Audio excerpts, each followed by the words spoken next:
कभी कभी हमारी ज़िंदगी में कुछ ऐसी बातें होती हैं जो उस समय तो हमें उन पर बहुत हंसी आती है, लेकिन बाद में पता चलता है कि वो एक हंसी हंसी में कितनी बड़ी सीख थी। मुझे याद है कि जब मैंने अपना कॉलेज पास आउट किया था, तो मैंने एक इंस्टीट्यूट ज्वाइन किया था जहाँ पे मुझे कंप्यूटर्स पढ़ाना होता था। और वहीं पे एक नेपाली बच्चे ने एडमिशन लिया। एक्चुअली वो मेरा फर्स्ट स्टूडेंट था, फर्स्ट क्लास मेरी थी और फर्स्ट ही स्टूडेंट था। तो वो जब आया थोड़ा इंग्लिश में वीक था, तो मैंने उससे पूछा कि तुम्हें पता है कैरेक्टर का मतलब क्या होता है। मेरे दिमाग में एक्चुअली बिल्कुल कंप्यूटर लैंग्वेज घूम रही थी, तो मुझे थोड़ा-सा भी मैं एक्सपेक्ट नहीं कर रही थी कि वो बच्चा जवाब देगा, मैडम कैरेक्टर मतलब चरित्र। तो मैंने उस समय उसको समझाया कि कंप्यूटर्स में कैरेक्टर का मतलब चरित्र नहीं होता, ए, बी, सी, डी ये सब कैरेक्टर्स होते हैं। तो मुझे आगे उसको पढ़ाना था, एमएस वर्ड पढ़ाना था। एमएस वर्ड पढ़ाते हुए मैंने जहाँ-जहाँ पर एबीसीडी यूज़ किया, उसको बताया कि ये कैरेक्टर्स हैं, ये अल्फ़ाबेट्स कैरेक्टर्स कहलाए जाते हैं। कम से कम 50 बार मैंने 1 घंटे में ये बात रिपीट की होगी। और वाइंड अप करने से पहले मैंने उससे पूछा कि बताओ मुझे तुमने क्या सीखा? बताओ कैरेक्टर क्या होते हैं? तो एकदम से बोला चरित्र। उस दिन मैंने अपना सर पीट लिया कि मेरी फर्स्ट क्लास, फर्स्ट फर्स्ट बच्चा। और देखो मैं उसको ये नहीं समझा पाई इतनी देर से कि कैरेक्टर का मतलब चरित्र नहीं अल्फ़ाबेट्स होते हैं कंप्यूटर्स में। उस समय मुझे गुस्सा भी बहुत आ रहा था और बाद में मुझे हँसी भी बहुत आ रही थी याद करके उसकी बात को, उसकी शक्ल को। तो अब उस समय तो उस बच्चे के साथ जो हुआ नेचुरली हो गया।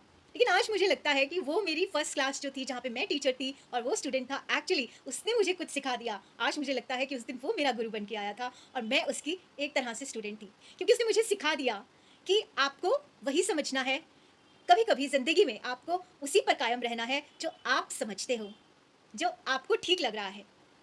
कई बार हमारी ज़िंदगी में ना फालतू की डुगडुगियाँ बजती हैं।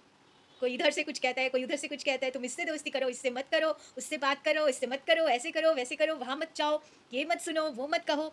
कितनी-कितनी बातें, कितने-कितने लोग हमें बोलते रहते हैं। कई बारी तो हम इतने सारे लोगों की बातें सुन लेते हैं ना, कि हम खुद कन्फ्यूज़ हो जाते हैं कि हम करें तो क्या करें? अपनी ज़िंदगी में ना बहुत लोगों की बातें नहीं सुननी चाहिए। लोग कथाओं में भी जाते हैं, तो बहुत सारी कथाओं में जाते हैं ना, हर इंसान का पॉइंट ऑफ व्यू जो होता है वो बिल्कुल अलग होता है और आपका पॉइंट ऑफ व्यू सिर्फ़ आप समझते हो। कोई होता होगा जिसका पॉइंट ऑफ व्यू आपके जैसा होता होगा, हर किसी का नहीं होता। हर कोई अपने पॉइंट ऑफ व्यू से बात करता है। जिसके गौशाला है वो अपनी गौशाला के दान के हिसाब से बात करेगा, जिसकी वृद्धाश्रम है वो अपने वृद्धाश्रम के हिसाब से बात करेगा। महाभारत और गीता अगर फौजी को सुनाई जाती है ना, तो उसका बात अलग होती है, उसमें वीर रस जोड़ देते हैं। तो इस तरह से जैसे-जैसे रिक्वायरमेंट है सिचुएशन के हिसाब से बंदे बिल्कुल वैसे ही बात करते हैं और ये बिल्कुल भी ज़रूरी नहीं कि जो सामने वाले की सिचुएशन है वही आपकी सिचुएशन हो, जो सामने वाला सोच रहा है वही आप सोच रहे हो। हो सकता है कि आप उससे बिल्कुल अलग सोचते हो।